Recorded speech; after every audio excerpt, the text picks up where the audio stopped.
আমাদের যুব সমাজ শাহরুখ খানের নাম জানে, খুবাইব রাদিয়াল্লাহু আনহু নাম জানে না, যাকে মক্কার সবার সামনে একটা গাছের নিচে মক্কার সবার সামনে শুলদণ্ড দিয়ে হত্যা করা হলো।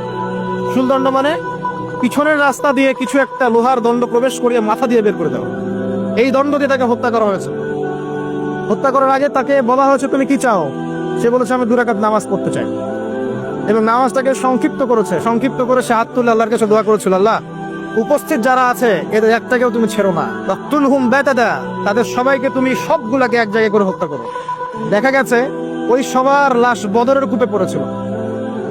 আমি যেটা বলতে চাচ্ছি, খুবাইব রাদিয়াল্লাহু আনহুকে তখন অপশন দেওয়া হয়েছিল যে তোমার জায়গায় যদি মুহাম্মদ সাল্লাল্লাহু আলাইহি ওয়াসাল্লামকে হত্যা করি তুমি কি নিষ্কৃতি নিবে?